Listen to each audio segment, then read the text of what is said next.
Si vous voulez découvrir les secrets de l'Insert Song Solid State Scouter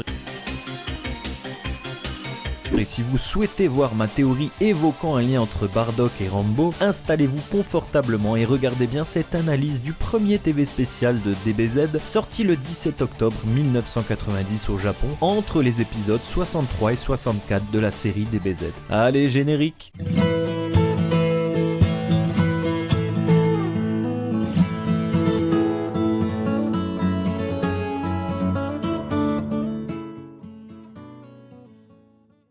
Le film débute sur la naissance de Son Goku, ce qui serait d'ailleurs le début idéal pour débuter Dragon Ball, chose que fera Dragon Ball Kai au passage. Goku est immédiatement qualifié par les scientifiques de l'armée de Frieza de Saiyajin de basse classe, à faible potentiel. Une notion qui ne nous est plus inconnue puisque Raditz et Vegeta n'ont eu de cesse de le répéter dans l'anime et le manga. D'ailleurs, ce TV spécial, en plus d'avoir une bande son originale pour l'occasion, utilise quelques BGM provenant des 3 précédents films et tout particulièrement des 2e et 3e film dont j'ai réalisé des reviews analyses. Et oui, il faut se faire sa propre pub parfois. On a donc une ambiance assez sombre, voire mystérieuse, à l'instar des 2 précédents films. Après cela, nous avons l'écran titre de ce TV spécial sous la BGM M1008 qui dans le film 3 caractérisait la poussée exponentielle du Shinseiju. Mais entrons dans le vif du sujet sur la planète Kanasa, où ses habitants se font exterminer par une armée d'Ozaru. La BGM qui accompagne ce carnage est la M814 que l'on a déjà pu entendre dans le premier film DBZ durant l'affrontement Garlic Jr face à Goku et Piccolo. Pour l'anecdote, nous reverrons cette race extraterrestre des Canassiens dans l'arc filler du tournoi de l'au-delà de Dragon Ball Z. Mais pour l'instant, ils se font décimer. Fin du carnage, une éclaircie apparaît. Nous avons les exterminateurs de race posés tranquillement au milieu d'un champ de bataille désertique. Let's go pour la présentation de Bardock, le père de Goku, et de sa fidèle équipe. Nous avons en premier lieu Pumpkin qui se plaint d'avoir été égratigné par un Canassien durant l'invasion. Son nom vient de pumpkin, mot anglais pour désigner la citrouille. Pour rappel, Daizu dans le film 3 de Dragon Ball Z venait de la dynastie Pukimpa, anagramme de pumpkin, faisant donc également référence à la citrouille. Et oui, on conserve les jeux de mots avec les légumes. Ensuite, Toma, celui qui semble le plus posé et réfléchi de la bande, toujours à l'affût des ragots et rumeurs. Son nom provient sûrement de la première partie du mot tomate. Il demandera à Bardock si l'intensité qu'ils ont mis dans cette conquête n'est pas aussi pour fêter la naissance de son fils. Et Bardock lui répondra qu'il n'a aucun intérêt pour un Saiyajin de basse classe. Au début de ce TV spécial, Bardock semble dénué d'amour pour sa progéniture. Nous apercevons ensuite Celipa, qui est l'anagramme de Paseli pour le mot anglais parsley, désignant le persil. Une femme Saiyan, c'est quelque chose d'intéressant. A noter que tous ces personnages avaient un design différent dans le premier jet de dessin réalisé par Katsuyoshi Nakatsuru avant la modification du maître de Toriyama. Et certains avaient même un autre nom de prévu. Si ces designs ne seront pas conservés pour le TV spécial, on en retrouvera 2 voire 3, ça dépend, plus tard dans l'épisode 78 de Dragon Ball Z. Dans la garde personnelle du roi Vegeta, on aperçoit en effet les anciens designs, donc ceux de Nakatsuru, pour les personnages de Pumpkin et de Toma. Et dans une autre séquence, on aperçoit l'ancien design de Totapo que l'on n'a pas encore présenté, qui s'appelait Jaga dans les brouillons du TV spécial. Et sur cette même image, on aperçoit le design du Pumpkin version finale, donc celle de Toriyama, mais avec de la barbe. Bon, j'espère que vous m'avez suivi jusqu'ici. Sinon, pour revenir à Celipa, de base, elle se prénommait Corn, avec un K, dérivé donc du mot anglais corn désignant le maïs. Enfin, on aperçoit Totepo pour le jeu de mots avec potato, donc patate. Ce dernier n'est pas bavard et mange, très peu de choses à dire. Reprenons l'analyse, à l'instar du chapitre Dragon Ball Minus où Bardock avait des doutes sur Frieza, ici le Saiyan se demande ce que le seigneur Frieza peut bien vouloir d'une planète aussi minable. Cependant, Bardock sera pris de court par l'attaque surprise d'un Canassien encore en vie et dissimulé sous les décombres de la planète. Il feintera le guerrier Saiyan avant de le frapper à la nuque. La réalisation au moment de l'impact nous dévoile une vue originale, comme si l'on apercevait les nerfs ou les veines, tout du moins le flux vital dira-t-on de Bardock. Cela me fait penser à des points de compression ou d'acupuncture. Cela ressemble aux techniques des Hyuga dans Naruto par exemple. Même après l'attaque de Toma qui défend Bardock, le Canassien du nom de Toro, et interprété par Banjo Giga, impressionne puisque tout en brûlant vivant, littéralement, il déclare avec une voix absolument effroyable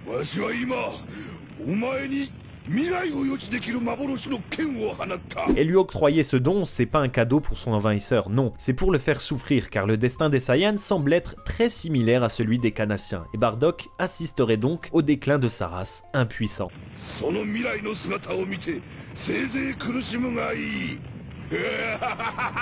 Et c'est assez cocasse que Toro, qui connaît le destin des Saiyajin, soit doublé par Banjo Giga, puisque le monsieur incarnera aussi le roi Vegeta. Enfin, pour terminer avec ce mystérieux personnage, je trouve qu'il multiplie les parallèles malgré lui avec le peuple Saiyan, notamment lors de sa mort. Premièrement, sa dernière pose m'évoque vaguement celle de Bardock à la fin du TV spécial, mais aussi la façon d'éclater en 1000 morceaux suite au Kikoha de Bardock. Un peu comme si le staff de l'épisode nous dévoilait la mise en scène finale de ce qui arrivera à Bardock et à la planète Vegeta via ce personnage qui justement connaît l'avenir.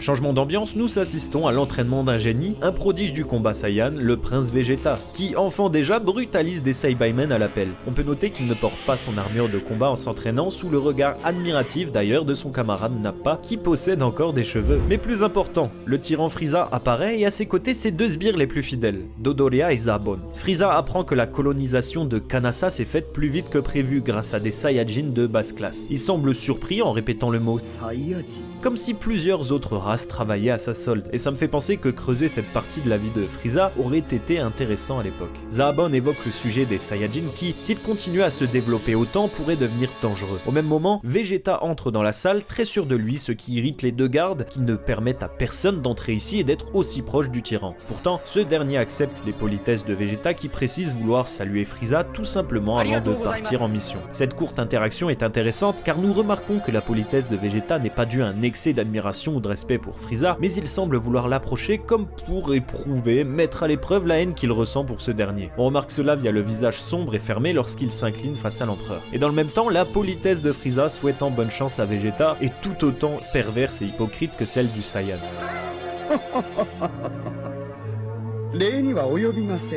Ce rire machiavélique et cette manière de dire inutile de me remercier à Vegeta semble presque annonciatrice de la future catastrophe de la planète. J'ai l'impression que Frieza ici accepte de parler au prince et lui dit pas la peine de faire des galipettes car ta planète n'en a plus pour longtemps et toi seul ne pourras pas faire grand chose. Changement d'ambiance, Bardock se fait soigner et les scientifiques notent sa résistance et sa ténacité car peu importe l'état, il rentre toujours victorieux de mission et sa force devrait désormais avoisiner les 10 000 unités. À titre de comparaison, c'est over 9000, probablement suffisant pour battre Nappa sur Terre, mais pas assez pour battre Vegeta. Les scientifiques disent qu'il a une lésion au cerveau et l'on comprendra que c'est dû à sa nouvelle faculté qui va se révéler au grand jour durant son rétablissement. Il aperçoit en parallèle des pleurs de Goku, une bribe de son avenir et l'on voit la planète Vegeta exploser, Goku se fait recueillir sur Terre, s'entraîner, rencontrer Bulma, etc. Selon moi, ce don de prémonition fait toute la beauté du personnage de Bardock, puisque cet outil scénaristique de voir l'avenir accentue le côté dramatique du TV spécial, côté que Toriyama a déclaré en interview avoir apprécié et n'aurait su faire de même. À ce titre, Koyama, le réalisateur, remerciait lui aussi d'avoir eu la liberté d'apporter une vision de Bardock qui sera même reprise et suivie par Toriyama via une case qu'il insérera dans le manga original tellement il aura apprécié cet épisode. Malheureusement, Toriyama remettra tout cela en cause plus tard avec Dragon Ball Minus et si nous voyons dans ma vidéo spéciale Bardock qu'on peut tenter de réunir les deux bouts, le don de prémonition est quelque chose que l'on ne retrouvera nulle part ailleurs,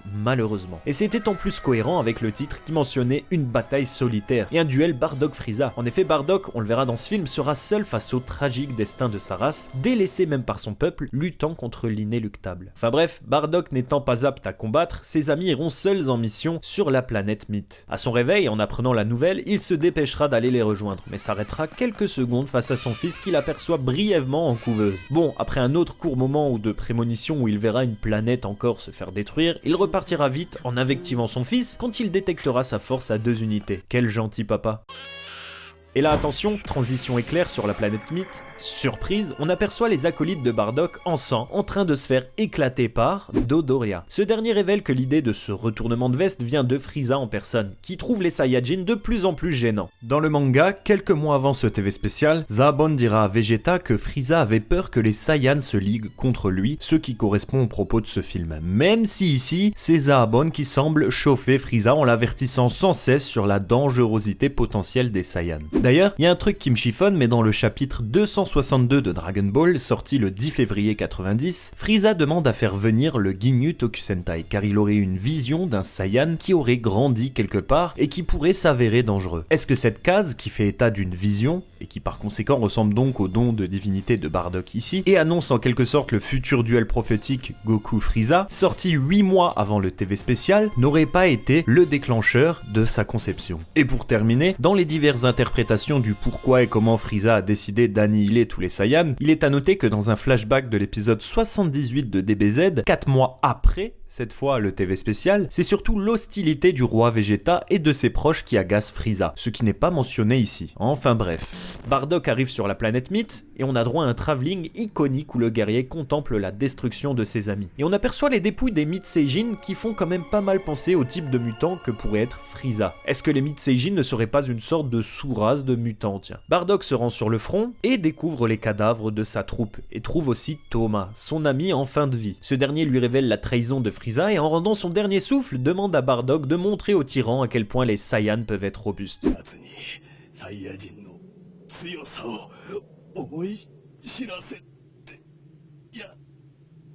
Puis il rend l'âme sous une BGM M1008 splendide.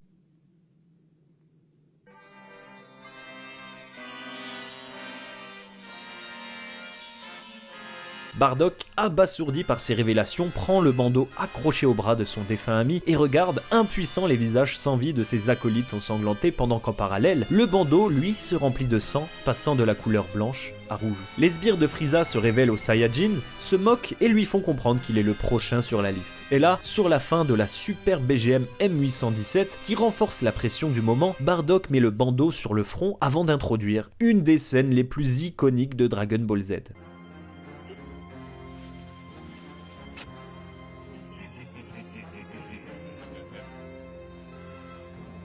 Avant ça, petite parenthèse, mais la manière de mettre le bandeau me semble réellement inspirée de Rambo 2, La Mission. Oui, la scène où Rambo met un bandeau frontal avec un bout de tissu qu'il a pris sur les vêtements de la défunte Ko, qu'il tenait dans ses bras d'ailleurs lors de sa mort, de la même manière que Bardock tenait Thomas avant de mourir. De plus, la façon de se battre seul, utilisant l'environnement, on le verra juste après, se dissimulant dans la fumée, étranglant l'ennemi par derrière, eh bien ça fait aussi très Rambo qui se cache seul dans la jungle, se sert de l'environnement et surgit de nulle part. J'ai donc l'intime conviction que cette scène mythique de DBZ est inspirée de Rambo 2 pour tous ses points communs dans la réalisation, puis dans le propos tout simplement. Deux scènes de vengeance où le héros utilise un bandeau frontal emprunté à une personne qui lui est chère. Franchement, ça serait génial. Enfin bref, justement, voyons voir cela, cette scène incroyable.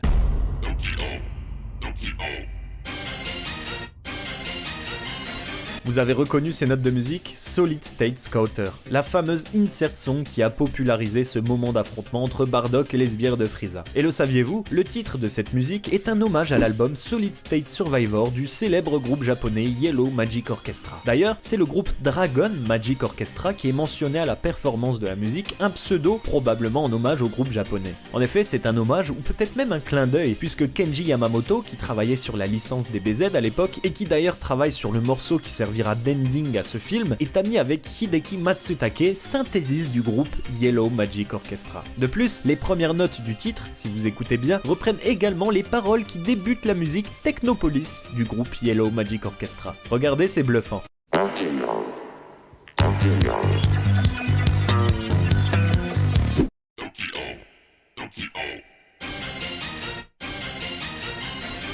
Et comme un ultime hommage, Tokyo est d'ailleurs le surnom donné au chanteur à la voix robotisée de Solid State Scouter. Et pour terminer avec ce titre, si l'on écoute bien la voix en fond, elle énumère quelque chose. Il s'agit d'unités de puissance qui augmentent crescendo au fur et à mesure de l'intensité du combat. Mais chose surprenante, les dernières paroles mentionnent le nombre 530 000 qui correspond, vous l'avez deviné, à la force de base de Frieza. Et on l'apprend dans le chapitre 286 de Dragon Ball, sorti 2 mois avant cet épisode, donc le 7 août 90. Et ce qui est marrant, c'est que les fans de l'anime ne connaissaient donc même pas encore cela. Enfin bref, Bardock nous délivre une superbe prestation parsemée de flashs prémonitoires de son fils, ce qui lui pose quelques difficultés et le trouble. Enfin, il parvient à se débarrasser des sbires, mais le gros morceau apparaît, Dodoria. Il attaque le Saiyajin sans même lui adresser la parole, et on verra que ce manque d'intérêt de la part du monstre fait sens dans ce film qui en réalité torture le personnage personnage de Bardock à travers une solitude et une impuissance croissante alors même qu'il sait le destin de sa planète. Une véritable torture. Le Saiyajin se relèvera péniblement de cette soudaine attaque et fera face à l'immensité de l'horizon dans un plan magnifique où le guerrier transpire la classe et la détermination dans ce décor chaotique matérialisant peut-être la difficulté de la tâche qu'il se doit d'accomplir. Changement de décor, Dodoria rejoint Frieza, mais Zabon lui apprend qu'il n'a pas mené à bien sa mission. Un Saiyan s'est échappé de la planète Mythe. Et oui, Bardock n'est pas mort. Dodoria est apeuré et craint les réactions du tyran qui fait vraiment flipper dans ce film, notamment lors des scènes où son silence met en exergue la peur qu'il inspire aux autres. Mais le mutant se montre clément envers son subordonné puisqu'il compte détruire ce survivant de toute façon en même temps que la planète Vegeta. Scène forte du TV spécial, Bardock, dans sa capsule Saiyan pour rejoindre la planète Vegeta, croise dans l'espace son fils Kakaroto, qui lui est envoyé sur Terre. Une fois Bardock arrivé sur la planète Vegeta, il est réceptionné par des sbires qui lui disent que son fils vient d'être expédié sur une lointaine planète, la Terre, une planète bleue où il lui sera facile d'exterminer la population. Et par ces indications, notamment via la couleur bleue, Bardock comprit enfin que les hallucinations qui l'agacent depuis sa convalescence sur la planète des Canassiens sont bel et bien réelles et sont des bribes du futur comme l'annonçait le Canassien décédé au début de l'épisode. Il comprit donc que cette planète qui explose est la planète Vegeta, et que le temps presse. Le Saiyan s'en va donc mener à bien sa mission salvatrice, mais jusqu'où pourra-t-il aller dans ces conditions? Il n'y a qu'à voir le sang perdu qui est resté dans sa capsule spatiale pour se rendre compte que le héros, on peut le dire désormais, semble pris au piège d'une tragique destinée. Bardock tente donc, tant bien que mal, d'aller chercher des camarades Saiyan pour résister face à Frieza, mais il s'écroule au sol et est frappé d'une série de visions retraçant toute l'enfance de Goku, ses entraînements, ses combats les plus rudes, sous la BGM M1002 formidable, qui sert le moment où Shenron est invoqué dans le 3e film DBZ. C'est aussi la BGM qui sera utilisée pour la fin de Cell dans l'anime DBZ, si ça vous parle un peu plus. Enfin bref, Bardock se réveille en sursaut et crie à plein poumon afin de se redonner la force de tenir péniblement debout.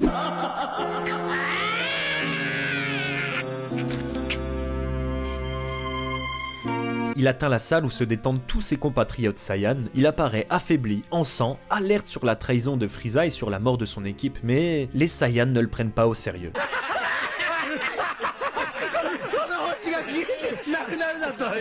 Il passe pour un fou qui a fait un mauvais rêve, et le côté barbare des Saiyans ressort dans cette scène où seuls leurs besoins primaires semblent compter, c'est-à-dire boire, manger, se détendre, mais les histoires complexes de trahison ou autres, ça les dépasse. Pas d'empathie pour les siens, même face à un des leurs qui semble presque à l'article de la mort. En sang, ces derniers rigolent au nez du guerrier solitaire qui est désormais, oui, véritablement seul. Ce TV spécial est génial puisqu'il dépeint une solitude qui s'amplifie crescendo chez le guerrier, chez Bardock, et je pense que Bataille solitaire dans le titre était un véritable fil rouge que le staff a tenté d'exprimer à travers les péripéties de Bardock. C'est cet aspect que nous aimons chez le personnage, et c'est aussi ce même aspect qui ressortira plus tard chez Mirai Trunks, qui lui aussi adoré chez les fans. Au passage, le titre du chapitre spécial de Mirai Trunks mentionne guerrier solitaire. Enfin bref, Bardock s'en va seul, monte des escaliers qui ne semblent pas avoir de fin, jusqu'à ce que il arrive sur une planète. Oui, c'est la planète Namek. J'aime beaucoup la réalisation utilisée pour cette transition ici, où Bardock est comme transposé dans un autre monde, presque comme dans un isekai. Il aperçoit un Goku adulte sur Namek, sous fond de BGM M812 qu'on voit dans le premier film DBZ, ou lors du sacrifice de Piccolo ou d'autres moments iconiques. En réalité, vous vous en doutez, mais c'est une énième vision du futur qui s'offre à lui, et se clôt encore une fois par la destruction de sa planète natale. Chaque vision lui procure des sueurs froides et l'épuise encore plus. C'était l'objectif du Canassien l'ayant frappé au début de l'épisode. Chaque révélation se révèle être un supplice, une torture, pour le Saiyan à bout de force. Il arrive malgré tout sur le toit du bâtiment, où, entouré d'une jolie aura bleue qui fait très Saint Seiya d'ailleurs, et qui est probablement un choix de réalisation pour montrer sa détermination, jure de changer l'avenir puis s'élance dans l'espace, vers le vaisseau de Frieza, avec pour une seconde fois la fameuse insert song Solid State Scouter.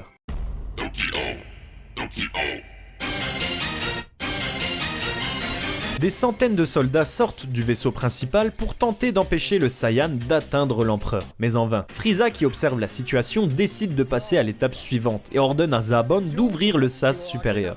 Ici, Zabon lui répond naïvement « mais nos hommes sont encore dehors ». Et ce qui est génial dans ce film, c'est la crainte qu'inspire Frieza. Il ne répond pas et déplie uniquement les bras, ce qui suffit à faire frémir Zabon qui s'exécute. Faut dire qu'à l'époque, Frieza était le boss ultime du Weekly Shonen Jump dans un arc Namek qui faisait frémir tous les lecteurs chaque semaine. Enfin bref, le tyran est énervé et apparaît devant tout le monde. C'est le duel tant attendu entre Bardock et Frieza. Le Saiyan espère et croit changer le destin avec cette attaque ultime qui n'a un nom que dans les jeux vidéo, me semble-t-il, et il dit dans cette réplique « Tout va changer, le destin de la planète Vegeta, le mien, celui de Kakaroto et même le tien ».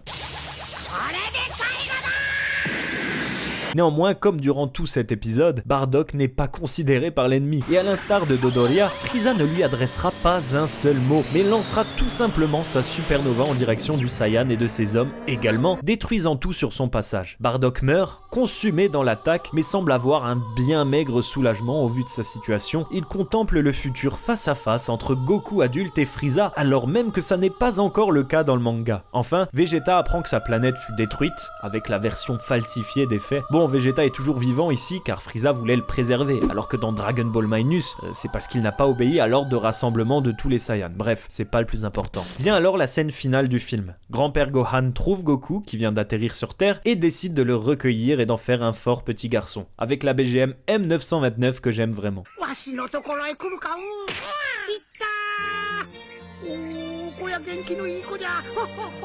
C'est vraiment la scène de joie par excellence qui nous met de bonne humeur et sait toucher notre petit cœur de fan.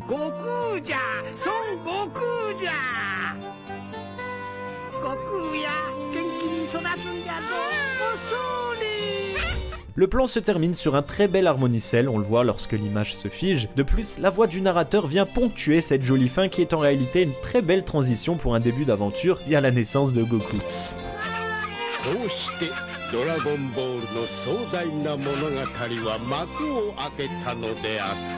Et pour finir l'addition des trucs stylés, qui enjolive cette scène? Bah l'ending quoi. Hikari no Tabi. Pour la première fois, Kageyama chante en duo, ici avec l'excellente Kyuko, qui nous délivre une prestation très émouvante à l'image de cet épisode. De plus, le clip de fin retrace les différents affrontements de Goku, du Red Ribbon à Vegeta en passant par Piccolo. On suit la vie de notre héros qui porte sur les épaules le fardeau, la volonté et le destin de tout un peuple. La toute dernière image de l'ending est très évocatrice, car on a Goku opposé à Frieza, mais aux côtés de son père et des autres Saiyans. C'est assez rare pour être souligné, puisque via cette image, c'est un peu comme si Goku acceptait ses origines et son héritage, chose qu'il a toujours réfutée depuis l'arrivée de Raditz dans sa vie. Ce TV spécial, en quelque sorte, anticipait déjà la requête de Vegeta perdant la vie face au tyran, suppliant Goku de le venger lui et tout son peuple. Et voilà, c'est tout pour ce TV spécial. N'hésitez pas à rajouter des choses en commentaire si j'en ai oublié, ce qui est très fortement possible, ce qui est même le cas. En attendant, on se dit à la prochaine pour une nouvelle vidéo de la passion. Allez, ciao ciao les potes!